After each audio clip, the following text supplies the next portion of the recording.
नमस्कार दोस्तों, relation and function के 12th लेक्चर वीडियो में आपका स्वागत है। आज के वीडियो में हम लोग कंपोजिट फंक्शंस के बारे में जानेंगे और उससे रिलेटेड क्वेश्चंस को सॉल्व करेंगे। आज का वीडियो सिर्फ और सिर्फ एसएससी बोर्ड वाले स्टूडेंट्स के लिए है, क्योंकि सीबीएसई से ये पार्ट डिलीटेड है।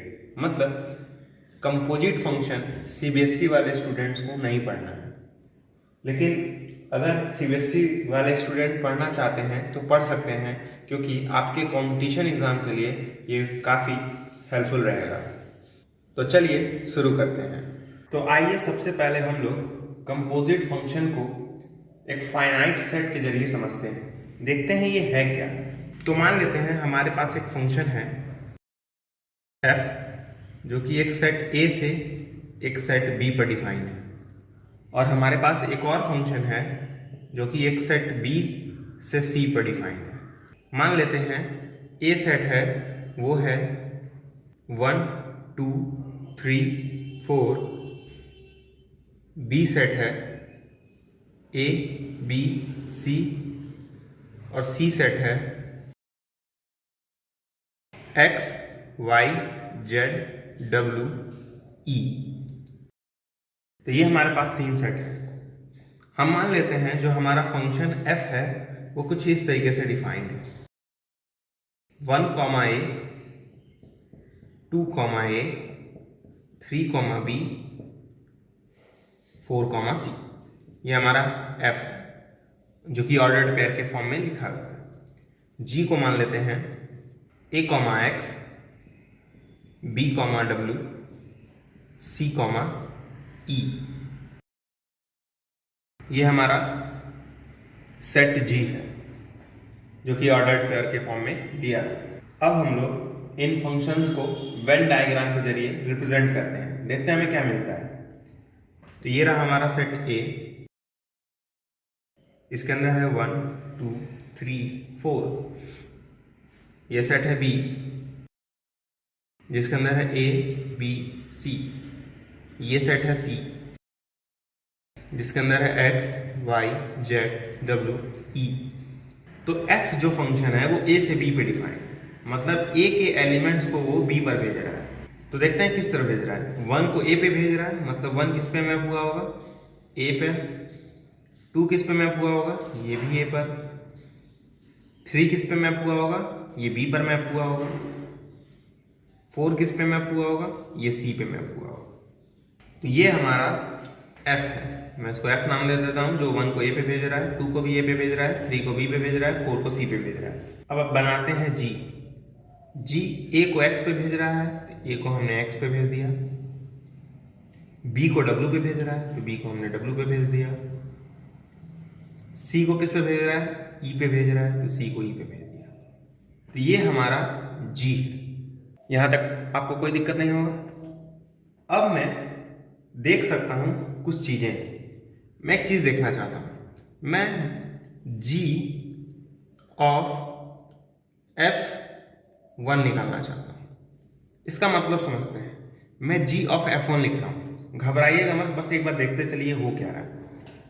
ठीक है, तो G F ऑफ 1 मतलब 1 किस पे मैप हो रहा है, तो 1 बेसिकली A पे मैप हो रहा है, तो F1 मतलब क्या हो जाएगा, A हो जाएगा। ठीक, तो F1 की जगह हमने A रख दिया। कोई दिक्कत नहीं है। हम लोग G F1 की वैल्यू निकालना चाहते हैं। ठीक है, तो F1 की वैल्यू क्योंकि A है, क्योंकि 1 A पे मैप हो रहा है, तो ये F1 की जगह हम लोग A लिख पाएंगे। अब G ऑफ A की वैल्यू बताइए। G ऑफ A मतलब A किस पे मैप हो रहा है, तो A X पे मैप हो रहा है, तो बेसिकली ये X आ गया। सिमिलरली मैं G ऑफ F2 निकालना चाहता हूँ, देखते हैं इसकी वैल्यू क्या आती है। F2 किस पे मैप हो रहा है, A पे, तो मैं F2 की जगह A रख पाऊंगा। और G of A again X है, क्योंकि A X पे मैप हो रहा है। ठीक, अब मैं G ऑफ F3 निकालना चाहता हूँ, बताइए क्या है। F3 मतलब B, क्योंकि 3B पे मैप हो रहा है, तो ये हो जाएगा G ऑफ B, क्योंकि F3 की वैल्यू क्या है, B। अब B किस पे मैप हो रहा है, G के द्वारा W पे मैप हो रहा है, तो इसकी वैल्यू W आएगी, है ना। अब देखिए G ऑफ F4 की वैल्यू, G ऑफ F4 की वैल्यू बताइए क्या आएगी। जी ऑफ F4 आएगा। पहले बताइए F4 की वैल्यू क्या होगी। F4 मतलब 4 किस पे मैप हो रहा है, तो 4C पे मैप हो रहा है, तो F4 मतलब C, तो हमने F4 की जगह C रख दिया। अब जी ऑफ C की वैल्यू बताइए, C किस पे मैप हो रहा है, E पे, तो इसकी वैल्यू आएगी E। इसे आप लोग नोट कर लीजिए क्योंकि मैं इसे मिटाने आ रहा हूँ।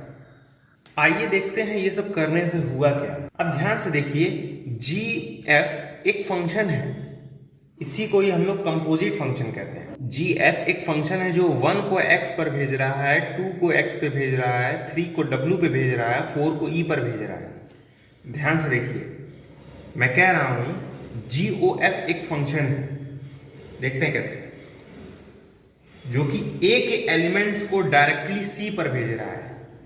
एक एलिमेंट्स क्या क्या है, 1 2 3 4। सी के एलिमेंट्स क्या है, x y z w e। तो एक मैप है हमारे पास जो a को c पर भेज रहा है, मतलब a के एलिमेंट्स को c पर भेज रहा है। वो मैप कौन सा है, जी एफ। इसे हम लोग एक्चुअली ऐसे लिखते हैं जी ओ एफ, और इसे ही कंपोजिट फंक्शन कहा जाता है। ठीक, जी ओ एफ वो ए को सी पे भेज रहा है। कैसे भेज रहा है देखिए, जी ओ एफ जो कि 1 को x पे भेज रहा है, तो हम लोग 1 को x पे मैप कर देंगे। जी ओ एफ 2 को x पे भेज रहा है, तो हम लोग 2 को भी x पे मैप कर देंगे। जी ओ एफ 3 को w पे भेज रहा है, तो हम लोग 3 को w पे मैप कर देंगे। जी ओ एफ 4 को e पे भेज रहा है, तो हम लोग 4 को e पे मैप कर देंगे। तो मैं कह सकता हूं ना, जी ओ एफ एक फंक्शन है क्योंकि हर एक एलिमेंट का यूनिक इमेज है। आप लोग चेक कर सकते हैं, वेरीफाई कर सकते हैं। तो जी ओ एफ एक फंक्शन है, ये मैं कह सकता हूं। तो हम लोग लिखेंगे g O F is a function. अब ये फंक्शन कहां से कहां डिफाइंड है बता सकते हैं आप लोग। जी ओ एफ बेसिकली ए से सी पर डिफाइंड है, ए से सी पर डिफाइंड है। और जी ओ एफ को हम लोग क्या कहते हैं, composite function. G O F is called composite function. लेकिन पता है हर बार आप कंपोजिट फंक्शन नहीं ढूंढ पाए, इसके पीछे रीजन क्या है, या हम लोग कहें कब हम लोग कंपोजिट फंक्शन ढूंढ पाएंगे, तो उसके लिए दो कंडीशन होना जरूरी है। जैसे आप अगर जी ओ एफ फाइंड करना चाहते हैं ना, तो एफ अगर ए से बी पे डिफाइंड है, तो जो जी है ना वो बी से सी डिफाइंड होना चाहिए। ठीक, मतलब एफ का कोडोमेन और जी का डोमेन सेम होना चाहिए। एफ का कोडोमेन और जी का डोमेन सेम होना चाहिए, तभी आप कंपोजिट फंक्शन ढूंढ पाएंगे। ठीक, तो पहला मार्क यही है कि अगर आप जी ओ एफ ढूंढना चाहते हैं, लिखेंगे हम लोग g O f exist if and only if codomain of f and domain of g are same. Composite function आप तभी ढूंढ पाएंगे, यानी जी ओ एफ तभी हमें मिलेगा जब एफ का कोडोमेन जी के डोमेन के इक्वल हो, तभी आप ढूंढ पाएंगे, नहीं तो नहीं ढूंढ पाएंगे। और दूसरा कंडीशन है कि जो रेंज हो एफ का, range of f is contained in या subset of domain of g. Domain of g, ऐसा मैं कह सकता हूं रेंज ऑफ एफ सबसेट होना चाहिए डोमेन ऑफ जी के। ठीक, इसके पीछे रीजन समझते हैं। रेंज ऑफ एफ मतलब एफ क्या क्या वैल्यू देगा, है ना। तो यहां पे देखते हैं इस केस में एफ का रेंज क्या था, इस केस में एफ का रेंज क्या था। रेंज ऑफ एफ बताइएगा क्या क्या था। रेंज ऑफ एफ मतलब एफ क्या क्या वैल्यू देगा ना, तो f a b c value दे रहा है ना, ए बी सी, और ये पक्का सबसेट तो है बी का, हालांकि ये बी के ही इक्वल है, लेकिन ये सबसेट है ना बी का, और बी क्या है, डोमेन है जी का, जी का डोमेन है ना, तो हम लोग लिख सकते हैं subset of domain of g. तो दो कंडीशन जरूरी है कंपोजिट फंक्शन के एग्जिस्टेंस के लिए, कि अगर जी ओ एफ हमें चाहिए तो हमें इस वाले का कोडोमेन और इस वाले का डोमेन इक्वल होना चाहिए। दूसरा कंडीशन है कि जो रेंज है f का वो g का डोमेन का सबसेट होना चाहिए। f का जो रेंज है वो g के डोमेन का सबसेट होना चाहिए। याद करने का मैं तरीका बता रहा हूँ। अगर GOF चाहिए आपको तो f का जो को डोमेन है वो g के डोमेन के इक्वल होना चाहिए। दूसरा कंडीशन है जो f का रेंज है वो g के डोमेन का सबसेट होना चाहिए। तो ये वाला कंडीशन उतना इंपॉर्टेंट नहीं है, लेकिन ये वाला इंपॉर्टेंट है। तो बस आप अगर इसे भी याद रखेंगे ना तो भी आप क्वेश्चंस को कर ले जाएंगे कि जो रेंज है f का g के डोमेन का सबसेट होना चाहिए। Range of f is subset of domain of g। Range of f is subset of domain of g, तभी हमें GOF मिलेगा। तो हमने क्या सीखा कि GOF को हम लोग कंपोजिट फंक्शन कहते हैं, तब कहते हैं जब f का रेंज g के डोमेन का सबसेट हो, तभी हम लोग उसे कंपोजिट फंक्शन कहेंगे। तो हम लोग डिफाइन किस तरह करते हैं आइए देखते हैं। Let f be a function defined from a to b and g be a function defined from b to c, then GOF is a function defined from a to c if range of f is subset of domain of g, then GOF is called composite function। तो basically मैं कहना क्या चाह रहा हूं कि अगर हमारे पास एक फंक्शन है f जो कि a से b पर डिफाइंड है और एक हमारे पास g है जो कि b से c पर डिफाइंड है, तो हमें f GOF मिलेगा और वो a से c डिफाइंड होगा, a से c डिफाइंड होगा। ठीक, ये तभी डिफाइंड होगा जब रेंज जो है ना किसका f का वो सबसेट होना चाहिए g के डोमेन के। या वो वाला भी कंडीशन आप याद रख सकते हैं कि को domain of f and domain of g are same, लेकिन इसे याद रखेंगे ना तो ज़्यादा बढ़िया है। पहला वाला भी सही है लेकिन वो ज़्यादा एक्यूरेट नहीं है, एक्यूरेट ज़्यादा ये है। ठीक, तो रेंज ऑफ f सबसेट होना चाहिए g के डोमेन का। अब आइए देखते हैं हमें FOG मिलता है कि नहीं। जैसे हमने GOF खोजा, हमें FOG मिलेगा कि नहीं, FOG मिलना चाहिए कि नहीं मिलना चाहिए, इसे आप लोग नोट कर लीजिए क्योंकि मैं इसे मिटाने जा रहा हूँ। तो मेरा क्वेश्चन था कि मान लेते हैं हमारे पास एक फंक्शन है f जो कि एक सेट से एक सेट पे डिफाइंड है, एक और फंक्शन है g जो कि एक सेट से एक सेट पे डिफाइंड है, और हमें GOF मिल रहा है। तो क्या जरूरी है FOG भी मिले? आइए इसको एक एग्जांपल के जरिए समझते हैं। तो हमारा एग्जांपल है late f be a function defined from 1 to 134 to 125 and g be a function defined from 1 to 5 to 13 given by f is equal to ordered pair 1, 2, 3, 5, 4, 1 and g is equal to 1, 3, 2, 3, 5, 1। Find GOF। तो हमें एक function given है इस question में जो कि set 1, 3, 4 से defined है 1, 2, 5 और एक सेट गिवन है G जो कि डिफाइंड है 1, 2, 5, 1, 3 पर। F इस तरह से डिफाइंड है, यह है ऑर्डर पेयर 1, 2, 3, 5, 4, 1 और G इस तरह से डिफाइंड है 1, 3, 2, 3, 5, 1। तो हमें GOF फाइंड करना है। तो GOF तभी मिलेगा जब F का रेंज G के कोडोमेन का सबसेट हो, या फिर ऐसा भी कह सकते हैं F का जो कोडोमेन हो और G का जो डोमेन है वो सेम हो। देखते हैं F का कोडोमेन क्या है। F का कोडोमेन ये है ना, G का डोमेन बताइए क्या है। G का डोमेन ये है और दोनों सेम है, ध्यान से देख लीजिए। तो हमें GOF मिलना चाहिए। तो रीजन लिख दीजिए पहले, GOF exist because codomain of F is equal to domain of G। F का जो कोडोमेन है वो G के डोमेन के इक्वल है, इसीलिए हमें GOF मिलेगा। तो मैंने आपको दो कंडीशन बताया था, एक रेंज वाला और एक ये कोडोमेन वाला, कोडोमेन डोमेन वाला। तो दोनों में से अगर कोई सा भी सही हो गया ना तो हम लोग कहेंगे कि कंपोजिट फंक्शन मिल रहा है। अगर आप ध्यान से सोच कर देखेंगे तो दूसरा वाला जो कंडीशन है ना वो ज़्यादा जरूरी है एज कंपेरिजन टू पहला। लेकिन अगर पहला भी होल्ड कर रहा है ना तो GOF मिलेगा। तो आइए देखते हैं क्या होगा GOF। तो पहले हम लोग GOF देखेंगे डिफाइन कहाँ से कहाँ होगा। तो ये GOF यहाँ से यहाँ डिफाइंड होगा, है ना। तो डिफाइन होगा 1,3,4 से 1,3 पर।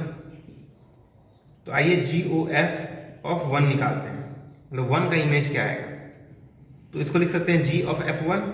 F1 बताइए क्या है। F1 मतलब 1 किस पे जा रहा है, 2 पर जा रहा है। तो हम लोग F1 की जगह क्या लिख देंगे, 2 लिख देंगे, क्योंकि 1 2 पे जा रहा है। G ऑफ 2 बताइए क्या है। G ऑफ 2 है आपका 3, क्योंकि 2 3 पे जा रहा है। G जो है वो 2 को 3 पे ले जा रहा है, तो G ऑफ 2 की वैल्यू क्या आएगी, 3 आएगी। ठीक, GOF 3 की वैल्यू बताइए, क्योंकि 3 भी है। इसको कैसे लिखेंगे, G ऑफ F3 लिखेंगे। F3 की वैल्यू 3 किस पे जा रहा है, F के द्वारा 5 पे जा रहा है, तो G F3 की जगह क्या आ जाएगा, 5 आ जाएगा, क्योंकि 3 5 पे जा रहा है। अब G ऑफ 5 बताइए, G 5 को किस पे भेज रहा है, 1 पे भेज रहा है, तो G ऑफ 5 की वैल्यू 1 आएगी। अब GOF ऑफ 4 बताइए, क्योंकि अब 4 को ही चेक करना है, तो ये जाएगा G ऑफ F4। तो F4 की वैल्यू बताइए क्या है। F4 मतलब 4 किस पे जा रहा है, F के द्वारा 4 1 पे जा रहा है, तो F4 की वैल्यू 1 आएगी। G1 G ऑफ 1 किस पे जा रहा है, 3 पे, G के द्वारा, तो G ऑफ 1 की वैल्यू 3 आएगी। तो ये रहा GOF। ठीक है, तो हमने GOF को फाइंड कर लिया, जो कि 1,3,4 से 1,3 पे डिफाइंड है। किस तरह डिफाइंड है कि GOF 1 को 3 पर भेज रहा है, GOF 3 को 1 पे भेज रहा है, GOF 4 को 3 पे भेज रहा है। इसे आप ऑर्डर पेयर के फॉर्म में भी लिख सकते हैं, यानी जैसे आपने F और G को लिखा है वैसे ही आप GOF को भी लिख सकते हैं। कैसे लिख सकते हैं, आइए देखते हैं। GOF is equal to order pair, 1 किस पे जा रहा है, 1 3 पे जा रहा है, तो 1,3 हो जाएगा। 3 किस पे जा रहा है, 3 1 पे जा रहा है, तो 3,1 हो जाएगा। 4 किस पे जा रहा है, 4 3 पे जा रहा है, तो 4,3 हो जाएगा। तो ये रहा आपका GOF। आइए इसे वेन डायग्राम के जरिए भी देख लेते हैं। तो पहले मैं F का वेन डायग्राम बनाता हूँ। तो F के लिए मुझे A चाहिए। A मतलब ये सेट, इसे B मान लेते हैं, इसे भी मान लेते हैं, क्योंकि ये सेट इक्वल है तो B ही मानना पड़ेगा। इसे C मान लेते हैं। तो A है आपका 1 3 4, B है आपका 1 2 5, C है आपका 1 3। तो F 1 को किस पे भेज रहा है, 2 पे भेज रहा है ना, कि 1,2 है। 3 को किस पे भेज रहा है, 5 पे, और 4 को किस पे भेज रहा है, 1 पे। तो ये रहा F, जो कि A को B पे भेज रहा है। अब G के बारे में बना लेते हैं। 1 को 3 पे भेज रहा है G, तो 1 को 3 पे भेज दिया। 2 को किस पे भेज रहा है, 2 को भी 3 पर। 5 को 1 पे भेज रहा है, तो B को C पे भेज रहा है G। तो GOF वो क्या करेगा, A को C पे भेजेगा। GOF A को C पे भेजेगा, तो वही तो मैंने लिखा है 1,3,4 को 1,3 पे भेजेगा। कैसे भेजेगा, आइए देखते हैं। 1 का देखते हैं इमेज क्या होगा, GOF ऑफ 1, तो वही बात G ऑफ F1। F1 की वैल्यू क्या है, F1 की वैल्यू 2 है, क्योंकि 1 2 पे जा रहा है, तो G ऑफ 2 हो जाएगा। अब G ऑफ 2 की वैल्यू बताइए, 2 किस पे जा रहा है, 3 पर, तो इसलिए G ऑफ 2 की वैल्यू क्या आएगी, 3 आएगी। ठीक, अब GOF 3 फाइंड करते हैं, क्योंकि अब 3 का इमेज चेक करना है। तो 3 इसे हम लोग लिखेंगे G ऑफ F3। F3 की वैल्यू बताइए, F3 मतलब 5 पे जा रहा है, 3 5 पे जा रहा है, तो F3 की वैल्यू 5 होगी, G ऑफ 5। और G ऑफ 5 1 पे जा रहा है, तो इसकी वैल्यू 1। अब GOF 4 देखते हैं, तो G ऑफ F4 हो जाएगा। F4 मतलब क्या, 4 किस पे जा रहा है, 4 1 पे जा रहा है, तो ये G ऑफ 1 हो जाएगा। ठीक, 1 किस पे जा रहा है, अगेन 3 पे जा रहा है, तो ये 3 हो जाएगा। ठीक, ऑर्डर पेयर के फॉर्म में कैसे लिखेंगे, वही तरीका है। 1 3 पे मैप हो रहा है, तो 1,3, 3 1 पे मैप हो रहा है, तो 3,1, 4 3 पे मैप हो रहा है, तो 4,3। तो आप जैसे मन चाहे तैसे समझिए। वेन डायग्राम बना के आपको अगर इजी लगता है तो आप वेन डायग्राम निकाल के वेन डायग्राम बना के कंपोजिट फंक्शन फाइंड करिए। अगर आप डायरेक्ट फाइंड कर पा रहे हैं तो आप डायरेक्ट करिए, जैसे मन चाहे तैसे करिए। अब आइए देखते हैं FOG मिलेगा कि नहीं मिलेगा। हमें देखना है एफ ओ जी मिलेगा कि नहीं मिलेगा। मिलेगा तो वैल्यू क्या है। एफ ओ जी मतलब क्या, एफ ओ जी कब मिलेगा, जब जी का जो कोडोमेन हो वो एफ के डोमेन के इक्वल हो। इधर वाले का कोडोमेन इधर वाले के डोमेन के इक्वल होना चाहिए, यही कंडीशन था। इधर वाले का मतलब राइट हैंड वाले का कोडोमेन लेफ्ट हैंड वाले के डोमेन के इक्वल होना चाहिए, या फिर राइट हैंड वाले का जो रेंज है वो लेफ्ट हैंड वाले के डोमेन का सबसेट होना चाहिए। तो दूसरा कंडीशन ज़्यादा जरूरी है। अगर पहला होल्ड नहीं कर रहा है तो हम लोग ये नहीं कहेंगे कि नहीं मिलेगा, लेकिन दूसरा जरूर होल्ड करना चाहिए। अगर पहला नहीं होल्ड कर रहा है तो कोई दिक्कत नहीं है, लेकिन अगर दूसरा नहीं होल्ड कर रहा है ना तब दिक्कत है। तो हम लोग हमेशा दूसरा चेक करेंगे, ठीक है। पहले पे अगर सही हो गया तो कोई बात नहीं। देखिए पहला नहीं होल्ड कर रहा होगा, आइए देखते हैं कैसे। यानी हम लोग देखेंगे codomain of g, codomain of g यानी इसका कोडोमेन क्या ये इक्वल है डोमेन ऑफ एफ के, यही बोलते हैं ना। इधर वाले का कोडोमेन इधर वाले के डोमेन के इक्वल होना चाहिए। तो कोडोमेन ऑफ जी क्या है, जी का कोडोमेन 1,3 है, ठीक। इक्वल लगाते हैं। डोमेन ऑफ एफ क्या है, एफ का डोमेन ये है 1,3,4। तो ये इक्वल थोड़ी ना है, यानी ये कंडीशन नहीं है। लेकिन ये कंडीशन कोई जरूरी नहीं है कि ये ना हो तो कंपोजिट फंक्शन नहीं मिलेगा, ठीक है। तो हमें दूसरा कंडीशन चेक करना पड़ेगा। दूसरा कंडीशन क्या है, रेंज ऑफ जी यानी इधर वाले का जो रेंज है वो इधर वाले के डोमेन का सबसेट होना चाहिए। तो range of D should be subset of domain of F. तो रेंज ऑफ जी क्या है, रेंज ऑफ जी है आपका 1,3। क्यों 1,3 है बताता हूं। इसलिए क्योंकि जी की जो वैल्यूज हैं, यानी हम लोग रेंज में क्या चेक करते हैं, जी की क्या क्या वैल्यू आएगी। तो जी की वैल्यू 3 आ रही है, 3 आ रही है, 1 आ रही है, तो यही रेंज में आएगा ना। तो रेंज क्या जाएगा 1,3, क्योंकि 3 2 बार है, ठीक। तो रेंज ऑफ जी मतलब 1,3। क्या ये सबसेट है डोमेन ऑफ एफ, एफ के डोमेन का। एफ का डोमेन क्या है 1,3,4। जी हाँ ये सबसेट है, सबसेट है, एफ ओ जी मिलेगा। अब आइए देखते हैं क्या होगा एफ ओ जी। तो ये तो हम लोग श्योर हो गए कि एफ ओ जी एग्जिस्ट करेगा। और एफ ओ जी कहां से कहां होगा, एफ ओ जी आपका होगा वो हम लोग कैसे चेक करेंगे। पहले हम लोग जी लिखेंगे। जी कहां से कहां है 1,2,5 से 1,3 पर, फिर एफ लिख दीजिए। ये पहले लिखना चाहिए और ये बाद में, ताकि हम पता कर सकें कहां से कहां डिफाइंड है। एफ कहां से डिफाइंड है 1,3,4 से 1,2,5। एफ ओ जी यहां से यहां मिलेगा। एफ ओ जी हमें मिलेगा 1,2,5 से 1,2,5 पर। तो हमें ये मालूम चल गया कि एफ ओ जी मिलेगा। अब वो कहां से कहां होगा 1,2,5 से 1,2,5। अब आइए इसकी वैल्यूज को फाइंड करते हैं। तो एफ ओ जी ऑफ 1 निकालेंगे, क्योंकि 1 की वैल्यू चाहिए हमें। तो ये कैसे होगा, एफ ऑफ जी1 होगा। जी1 मतलब जी1 को किस पे मैप कर रहा है, 1 को 3 पे मैप कर रहा है, तो जी1 की वैल्यू 3 हो जाएगी। और एफ ऑफ 3 5 होगा, क्योंकि 3 5 पे जा रहा है। अब एफ ओ जी 2 निकालेंगे, क्योंकि अब 2 का इमेज चेक करना है। कि एफ जी ऑफ 2 हो जाएगा, ठीक है। तो जी ऑफ 2 की वैल्यू बताइए क्या है, 2 3 पर जा रहा है, 3 हो जाएगा, क्योंकि जी ऑफ 2 की वैल्यू क्या है 3 है। अब एफ ऑफ 3 की वैल्यू बताइए, वो अगेन 5। अब एफ ओ जी ऑफ 5 निकालेंगे, यानी इसकी वैल्यू चेक करेंगे क्या है। देखा जाएगा f g of 5। G of 5 किस पे जा रहा है 1 पे जा रहा है, 5 को 1 पे भेज रहा है, तो ये एफ ऑफ 1 हो जाएगा। 1 किस पे जा रहा है, एफ के द्वारा 2 पे जा रहा है, तो इसकी वैल्यू 2 आएगी, ठीक है। तो एफ ओ जी अगर ऑर्डर पेयर के फॉर्म में लिखें तो ये होगा 1 5 पे जा रहा है, तो 1,5, 2 5 पे जा रहा है, तो 2,5, 5 को 2 पे भेज रहा है, तो 5,2। तो एफ ओ जी हमें मिला है ना। क्यों मिला, क्योंकि जो जी का जो रेंज था वो एफ के डोमेन का सबसेट था। तो इसीलिए सेकंड वाला कंडीशन बहुत ज्यादा जरूरी है। सेकंड वाला अगर ट्रू नहीं हुआ तो पक्का कंपोजिट फंक्शन नहीं मिलेगा। लेकिन अगर फर्स्ट वाला ट्रू नहीं हुआ तो हम ये नहीं कहेंगे कि नहीं मिलेगा। फर्स्ट वाला ट्रू हो गया तो हम लोग ये जरूर कहेंगे कि मिलेगा, लेकिन अगर फर्स्ट वाला कंडीशन ट्रू नहीं हुआ तो हम लोग ये नहीं कहेंगे कि नहीं मिलेगा।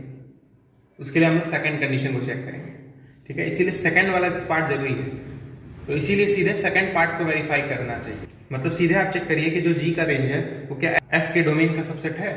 अब आइए एक चीज मैं और दिखाता हूँ। आपने एफ ओ जी निकाला, जी ओ एफ हमारा क्या आया था, जी ओ एफ हमारा आया था 1,3, 3,1, 4,3। तो यहां से हमें साफ साफ दिख रहा है जो एफ ओ जी है वो इक्वल नहीं है जी ओ एफ के, ठीक। एफ ओ जी ये इक्वल नहीं है जी ओ एफ के। तो ये कंडीशन बहुत ही इंपॉर्टेंट है कि एफ ओ जी कोई जरूरी नहीं है कि वो इक्वल हो जी ओ एफ के, ठीक है। कुछ केसेस में इक्वल हो सकता है और कुछ केसेस में इक्वल नहीं है। अब हम लोग एक और क्वेश्चन सॉल्व करेंगे। इस क्वेश्चन को लगाने के बाद आपके सारे कॉन्सेप्ट्स कंपोजिट फंक्शन से रिलेटेड क्लियर हुए हैं। क्वेश्चन है the function f and g are given by f is equal to order pair 0,4, 2,5, 3,7, g is equal to 4,2, 5,0, 7,2। तो इसमें फर्स्ट पार्ट है find domain of f and g, second part है find range of f and g, third है find g O f and f o g if exist. तो आइए solution देखते हैं। Function किस तरह से डिफाइंड है, ऑर्डर पेयर 0,4, 2,5, 3,7। जी कहाँ से कहाँ डिफाइंड है, जी किस तरह डिफाइंड है 4,2, 5,0, 7,2। तो फर्स्ट पार्ट में हमें इन दोनों के डोमेन को फाइंड करना है। तो डोमेन क्या है हमारा, डोमेन ऑफ एफ। तो डोमेन ऑफ एफ जानते होंगे, अगर ऑर्डर पेयर के फॉर्म में गिवन है तो सारे फर्स्ट एलिमेंट को हम लोग डोमेन कहते हैं।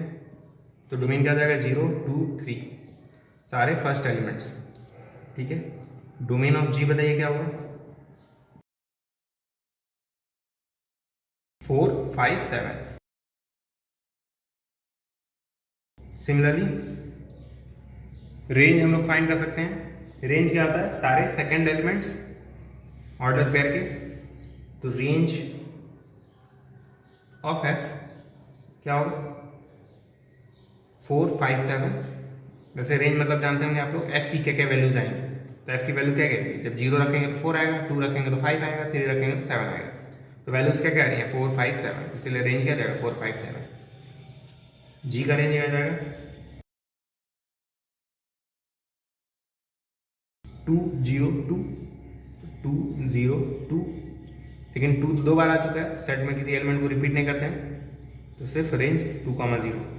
अब आइए देखते हैं क्या जी ओ एफ मिलेगा। पहले हमें यही चेक करना है मिलेगा कि नहीं मिलेगा। नहीं मिलेगा तो फिर लिखने का फायदा क्या, ठीक है। जी ओ एफ मिलेगा या नहीं मिलेगा, इसके लिए कंडीशन क्या है कि जो इधर वाले का रेंज है इधर वाले के कोडोमेन का सबसेट होना चाहिए। यानी रेंज ऑफ एफ ये सबसेट होना चाहिए डोमेन ऑफ जी का। ध्यान दीजिएगा, अगर आप रट के जाएंगे तो पक्का गलती होने वाली है, समझ के जाएंगे तो गलती नहीं होगी।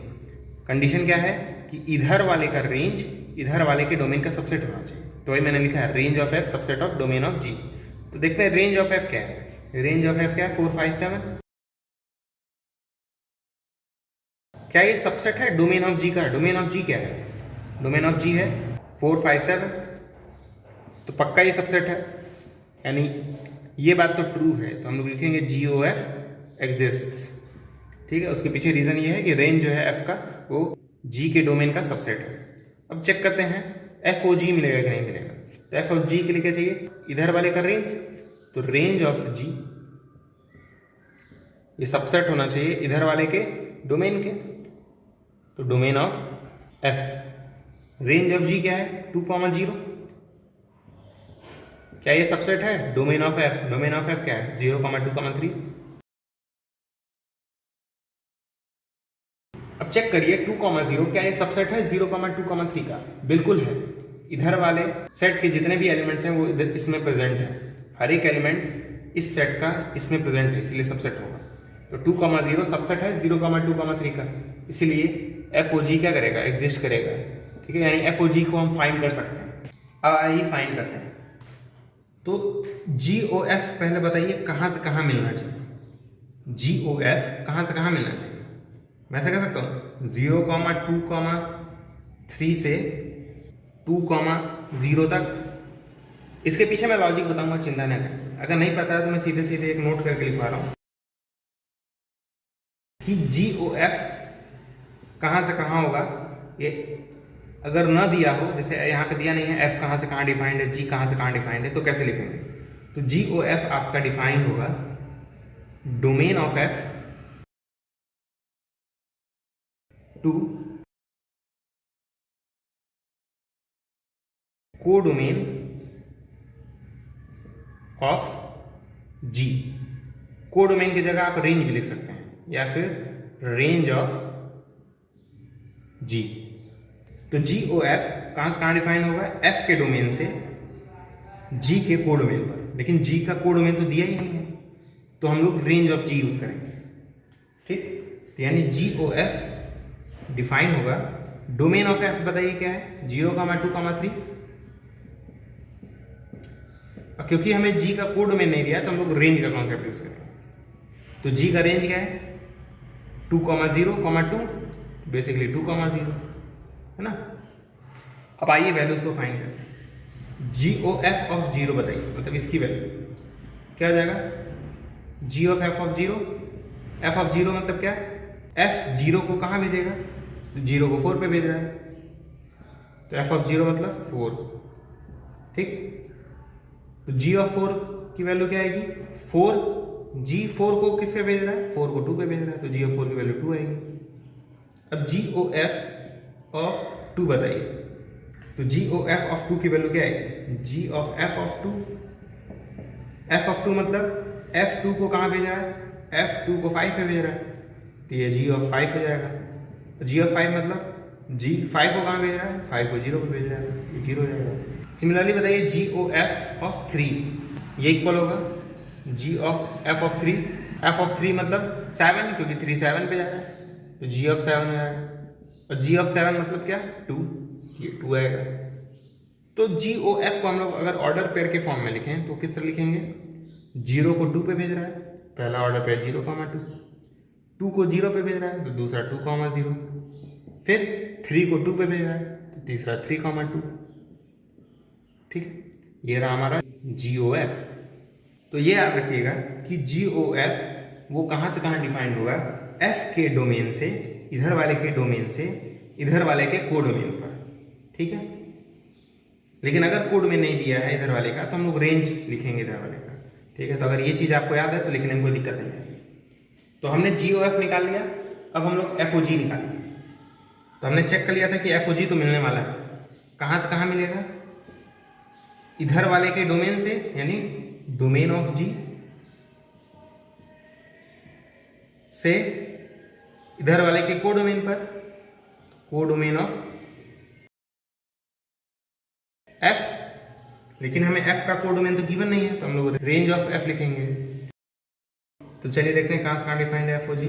डोमेन जी का क्या है 4,5,7, 4,5,7। एफ का रेंज क्या है 4,5,7। अब आइए एफ ओ जी की वैल्यू फाइंड करें। सबसे पहले हम एफ ओ जी ऑफ 4 निकालेंगे का इमेज। तो एफ ऑफ जी ऑफ 4 की वैल्यू क्या आएगी, f g of 4। G of 4 मतलब जी 4 को कहाँ भेज रहा है, 4 को 2 पे भेज रहा है, तो एफ ऑफ 2। एफ ऑफ 2 मतलब एफ 2 को कहाँ भेज रहा है, तो एफ 2 को 5 पे भेज रहा है, 5 आएगा। एफ ऑफ जी ऑफ 5 निकालेंगे, 5 की वैल्यू चेक करेंगे, तो एफ ये हो जाएगा जी ऑफ 5। जी ऑफ 5 की वैल्यू 0 है, क्योंकि 5 0 पे जा रहा है, ये एफ ऑफ 0 हो जाएगा। एफ ऑफ 0 मतलब 4, क्योंकि 0 4 पे जा रहा है। अब हम लोग f o g of 7 check करेंगे, तो हो जाएगा एफ जी ऑफ 7, तो हो जाएगा एफ जी ऑफ 7 मतलब 2, और एफ ऑफ 2 मतलब 5। ठीक, अब एफ ओ जी को हम लोग ऑर्डर पेयर के फॉर्म में लिखते हैं, देखते हैं क्या आएगा। एफ ओ जी 4,5, फिर 5,4, फिर 7,5। तो ये हमने एफ ओ जी निकल लिया।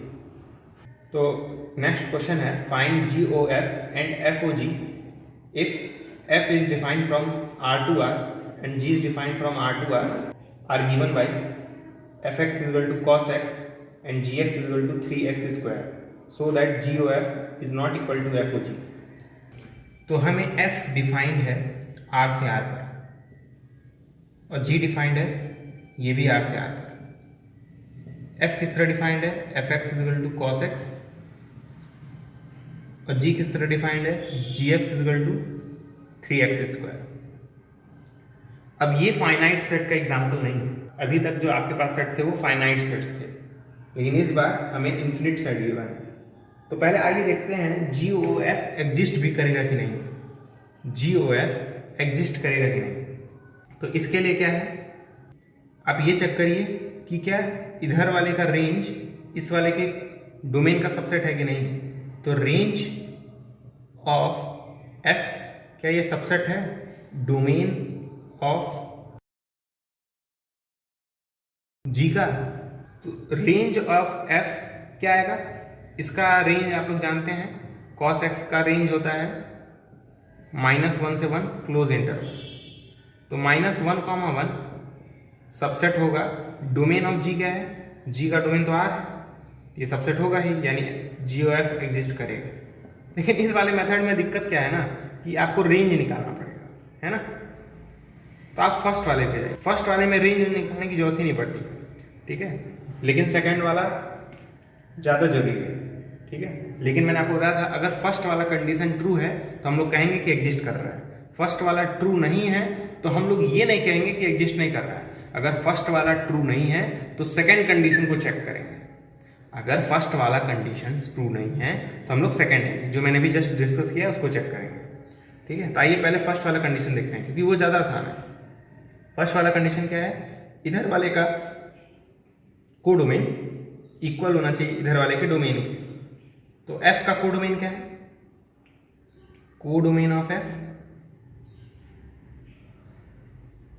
क्या ये इक्वल है डोमेन ऑफ g के। कोडोमेन ऑफ f मतलब r, ये इक्वल है डोमेन ऑफ g के क्योंकि यहाँ पे भी r गिवन है, तो जी ओ एफ एग्जिस्ट करेगा, ठीक है। तो फर्स्ट वाला कंडीशन अगर सही है ना तो कहेंगे एग्जिस्ट करेगा, लेकिन अगर ये वाला कंडीशन सही नहीं है तो हम लोग इस पे जाएंगे, इसको चेक करेंगे कि रेंज ऑफ एफ क्या ये सबसेट है डोमेन ऑफ जी के। याद रखिएगा इस बात को कि अगर फर्स्ट वाला कंडीशन सही नहीं है तो सेकंड वाले कंडीशन को चेक करेंगे, अगर ये भी सही नहीं निकला तो कहेंगे नहीं एग्जिस्ट करेगा, ये अगर सही निकला तो कहेंगे एग्जिस्ट करेगा। इस वाले मेथड में प्रॉब्लम क्या है कि फर्स्ट कंडीशन को भी चेक करना पड़ता है, लेकिन अगर सीधे आप ये चेक करेंगे तो आप सीधे बता पाएंगे कि एग्जिस्ट करेगा कि नहीं करेगा। लेकिन इस वाले के लिए आपको रेंज निकालना आना चाहिए। तो जी ओ एफ तो एग्जिस्ट कर रहा है। अब आइए जी ओ एफ की वैल्यू फाइंड करते हैं। तो जी ओ एफ अब एक एक रियल नंबर के लिए उठा के तो देखेंगे नहीं, तो सीधे हम लोग यहाँ पे एक्स रखेंगे, तो ये जी ऑफ एफ एक्स हो जाएगा। एफ एक्स की वैल्यू क्या है कॉस एक्स, तो यहाँ पे हम कॉस एक्स रख देंगे, ठीक।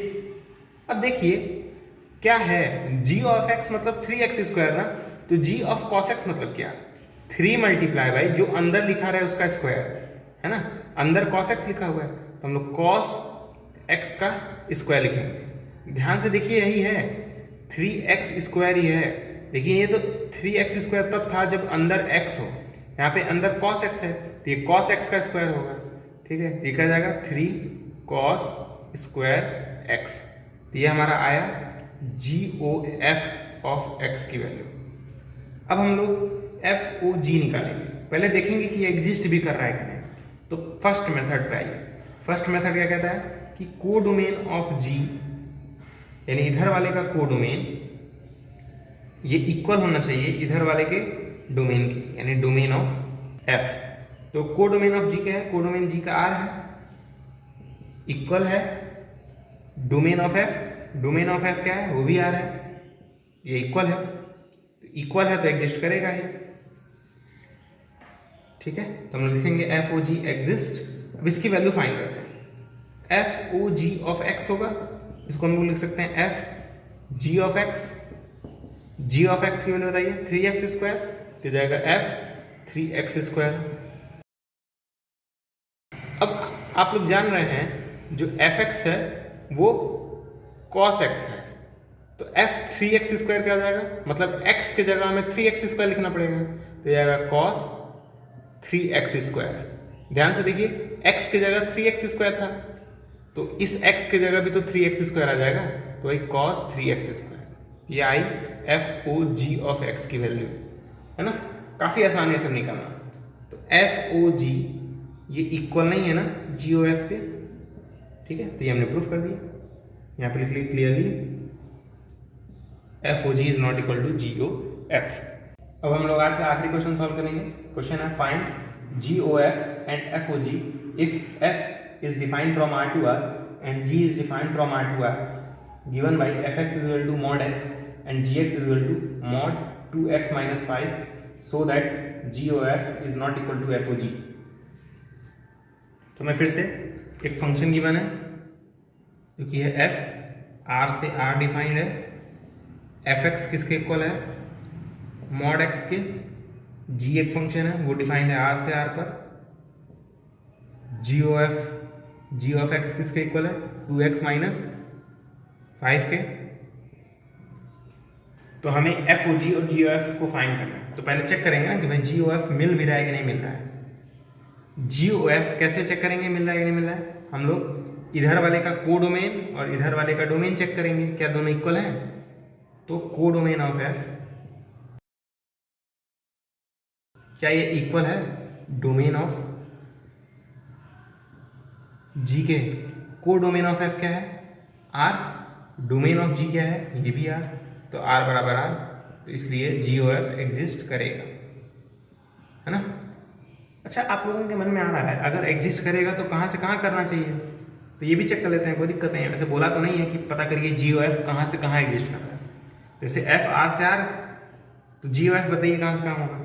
तो मैंने बताया था जी ओ एफ आपको अगर चेक करना है कि कहाँ से कहाँ तक है, तो हम लोग लिखते हैं domain of f to codomain of g, इधर वाले का डोमेन से इधर वाले के कोडोमेन तक। लेकिन अगर आपको कोडोमेन नहीं गिवन है तो हम लोग रेंज लिख देते हैं। तो डोमेन एफ का क्या है आर, कोडोमेन जी का क्या है आर, तो g O F basically are से आर पे डिफाइंड है, ठीक है। वैसे ये चीज पूछा नहीं था कि बताइए कहाँ से कहाँ तक डिफाइंड है, लेकिन ये सब आपको अगर मालूम है ना तो आप बोर्ड में हर एक क्वेश्चन को सॉल्व कर ले जाएंगे, कितना भी कठिन है, ठीक है। अब आइए जी ओ एफ की वैल्यू फाइंड करते हैं। तो हम लोग लिखेंगे g O F of x, इसका मतलब क्या होता है जी ऑफ एफ एक्स। अब एफ एक्स की वैल्यू रख दीजिए, एफ एक्स की वैल्यू क्या है मॉड एक्स, तो ये जी के अंदर मॉड एक्स आ जाएगा, है ना। अब हम लोग जान रहे हैं जी ऑफ एक्स किसके इक्वल है मॉड 2x माइनस 5, लेकिन यहाँ पे x की जगह तो मॉड x गिवन है, इस x की जगह मॉड x गिवन है, तो इस x की जगह भी क्या जाएगा मॉड x आ जाएगा, तो ये क्या जाएगा मॉड 2x की जगह मॉड x, ये 2 मॉड x माइनस 5। भाई बस x की जगह जो भी ये चीज दी रहे ना उसे रिप्लेस कर देना, तो ये हमारा GOF आया। वीडियो पॉज करिए, इसे नोट कर लीजिए क्योंकि मैं इसे मिटाने जा रहा हूँ। अब हम लोग FOG चेक करेंगे कि एग्जिस्ट कर रहा है कि नहीं। तो क्या तरीका है, इधर वाले का कोडोमेन इधर वाले के डोमेन के इक्वल होना चाहिए, तो कोडोमेन ऑफ G इक्वल होना चाहिए डोमेन ऑफ F के। इधर वाले का कोडोमेन इधर वाले के डोमेन के इक्वल होना चाहिए, तो कोडोमेन ऑफ G क्या है R है, इक्वल टू F का डोमेन क्या है R है, R बराबर R है, इसलिए FOG एग्जिस्ट करेगा। आइए देख लेते हैं कहाँ से कहाँ करेगा। तो FOG का एग्जिस्टेंस कहाँ से कहाँ होना चाहिए, G के डोमेन से, domain of G to codomain of f, इधर वाले के कोडोमेन तक। आप कोडोमेन की जगह रेंज यूज कर सकते हैं अगर कोडोमेन नहीं गिवन है तो f o g, domain of g क्या है, आर है, यहाँ पे आर हो जाएगा। आर से कोडोमेन ऑफ एफ क्या है, तो एफ ओ जी आर से आर डिफाइंड है। आइए देखते हैं किस तरह डिफाइंड है। F o g of x find करेंगे तो ये हो जाएगा f g of x.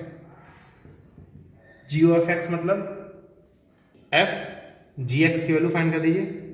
Ji x की वैल्यू पुट कर दीजिए, वो है 2x माइनस 5 मॉड के अंदर, तो मॉड के अंदर 2x माइनस 5 आ जाएगा।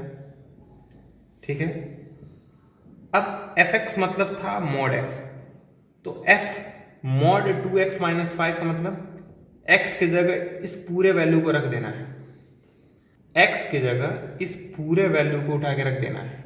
ठीक है, यहां पे तो क्या जाएगा, पहले मॉड लगाएंगे, x की जगह मॉड 2x माइनस 5 लिखेंगे, फिर एक और मॉड लगाएंगे और ये होगा हमारा f o g of x। ठीक है, तो इसे आप लोग नोट कर लीजिए और साफ साफ आपको दिख रहा होगा कि एफ ओ जी वो इक्वल नहीं है जी ओ एफ के, क्योंकि जी ओ एफ हमारा आया था। तो मैं आपको कुछ ट्रिक्स बताने जा रहा हूँ जिससे आपकी कैलकुलेशन थोड़ी फास्ट होगी। ठीक है, अभी आपको चेक करना पड़ता था कि जी ओ एफ और एफ ओ जी एग्जिस्ट करता है कि नहीं करता है, तो काफ़ी लेंथी मेथड था वो चेक करने का। ठीक है, लेकिन वो तो चेक करना ही पड़ेगा। लेकिन अगर आपसे पूछे कि एफ ओ एफ एग्जिस्ट करेगा कि नहीं करेगा, तो एफ ओ एफ हमेशा एग्जिस्ट करेगा, इसको चेक करने की जरूरत नहीं है। एग्जिस्ट ऑलवेज, इसको चेक करने की जरूरत नहीं है कि एफ ओ एफ एग्जिस्ट करेगा कि नहीं करेगा। एफ ओ एफ एग्जिस्ट हमेशा करेगा। ठीक है, सिमिलरली जी ओ जी भी एग्जिस्ट ऑलवेज, मतलब आप कंपोजिशन ले रहे हैं सेम फंक्शन का सेम फंक्शन पर, तो हमेशा एग्जिस्ट करेगा।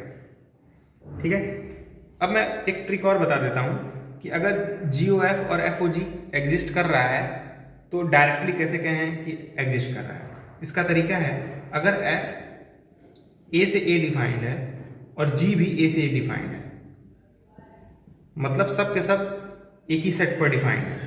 जैसे एफ ए से ए डिफाइंड है, जी ए से ए डिफाइंड है, तो इस केस में एफ ओ जी या जी ओ एफ ऑलवेज एग्जिस्ट।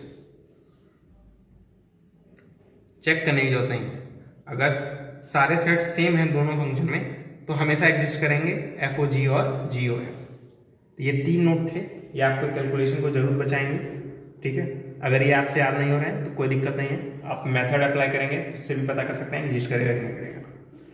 तो एफ ओ एफ हमेशा एग्जिस्ट करता है, सिमिलरली जी ओ जी हमेशा एग्जिस्ट करता है। एफ ओ जी और जी ओ एफ एग्जिस्ट करेगा, लेकिन चेक करने की जरूरत तब नहीं है जब ये सारे सेट्स सेम हो। जब सारे सेट्स सेम होंगे तो हमेशा एग्जिस्ट करेगा। तो आज के वीडियो में बस इतना ही। अगले वीडियो में हम लोग कंपोजिट फंक्शन से रिलेटेड क्वेश्चंस को सॉल्व करेंगे। तब तक के लिए गुड बाय।